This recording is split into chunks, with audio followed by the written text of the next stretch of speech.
How can I recently advise that it's Stanford efficiency? You can deny all the things I've seen, all the things I've discovered. It's not too much longer. Because too many others know what's happening up there. And no government agency has jurisdiction over Give as a small introduction of what your work is, with which groups you're associated. Sure.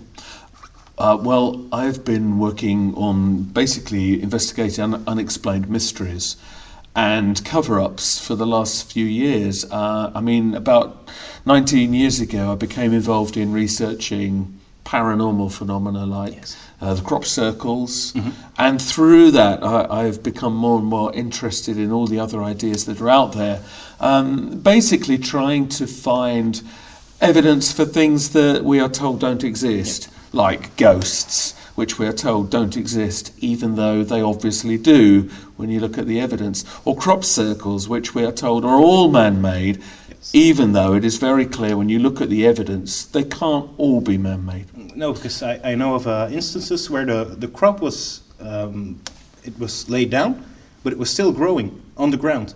Yes. Because it was actually not damaged by knocking down the grass, and we can do that. We can't possibly keep it living while we knock it down. Most of it is still alive. It's not cut, it's not dead, it's just folded over. But there's so many things about crop circles. There are changes going on inside the plants that you can't do just by smashing it down with a piece of wood. You've got people who've watched them appearing within seconds. And extraordinary geometry and mathematics that when you compare the man-made formations, they're just not the same, or they take a very long time to make. And yet we know many of these things have appeared within very short periods of time. So I suppose it was being involved with crop circles and realising that the world was not being told the whole story of just that, and if they're not being told the whole story on something as simple as pretty patterns in a field, or what else are they not telling the whole story on?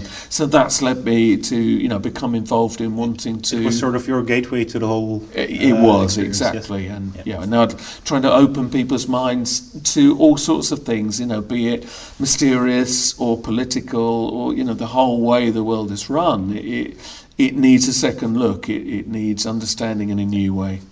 Yeah, because I think that's one of the most important things with, if I can call it the truth movement in the whole, it's giving people open-mindedness, because even in the community we can see big differences over actually small situations, and I think we have to step away from that. We have to form a whole, and we have to understand that we just have to stay open. I tend to think of everything as a possibility and never deny anything, even the most ridiculous assumption may be right, because we can't deny it, and as long as we don't have proof to deny it, I think we should keep our minds open. We don't have to agree with it, but we don't have to deny it, and that's the mindset of people nowadays. It's to deny something until they found concrete evidence, and the government tells them that it's true. But people are gently also, I think, stepping away from that view, because more and more people are intrigued by the things that you're talking about, other speakers, and people are really starting to get more nervous and are starting to grasp the situation more because of the agenda that's progressing and going even faster and faster. Well, people want things to be black or white. It's true. It's got to be this or it's got to be that. It's got to be good or bad or false or true. And actually what you realise is none of this is like that. It's all in the middle. There are what we would call grey areas. You have to be able to embrace the fact that you won't necessarily be able to get to full understanding of everything. And you have to accept there's going to be some mystery around some elements and not reject it just because you can't understand or explain it, to then reject and say, well, it's not real, that's not healthy. You have to be able to just accept that is the way it is. Just because you can't make it what you wanted it to be doesn't mean that it's not there. And that's true in many realms, not least the way the world is run. We are told this is how it is, don't question it. Yes, it's true. And yet you need to question it, and that's when you realise the whole way that everything's operating is just full of grey areas. And again, we need to accept that and be able to look at the detail within that and not say it's got to be this or it's got to be that. It's something new in the middle.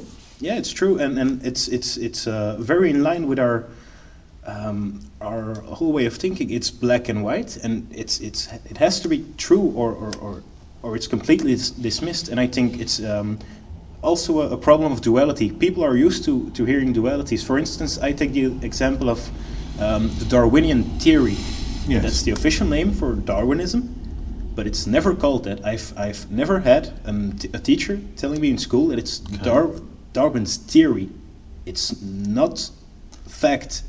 Parts of it can be proven, but the whole theory behind it, I tend to believe it was one of the bases for I won't call it racist policies, but for tending to go that way. Okay. And it's common to the state of mind at that time, because you had colonialism but they're trying to advance this through neo-Darwinism and trying to push everyone away from spirituality, and that's one of the big problems I think too, because the whole concept of Darwinism fits perfectly into the Western society, because everything is chance.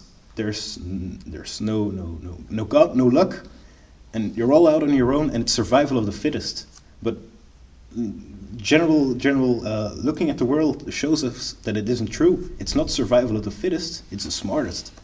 Because why else aren't a rhinoceros the leaders of the world? Because they're way stronger than us. Or an elephant, it's way stronger than us, but we're smarter. And I think that the whole idea behind promoting Darwinism, to go further into that subject, is taking us away from spirituality, and giving us a false sense of being, of knowing what our existence is, where we came from. But the truth is, we don't know. We'll never know with certainty, but it's still being portrayed as an absolute truth. Because I have people asking me, I read the book, and that really opened the book for me on Darwinism, Shattering the Myths of Darwinism by Richard Milton. Okay. And it's a very good book. He says, I don't want to break down the Darwinian theory, because I believe in evolution. Me too, I believe in evolution. It's a natural event. Things tend to change. And and I lost my point. I mean, but Darwin himself has been misrepresented anyway, because he, in fact, stayed a religious man. People portrayed, Darwinism or whatever, helped destroy belief in God. He didn't see it like that at all. It's the neo-Darwinism that's really he himself.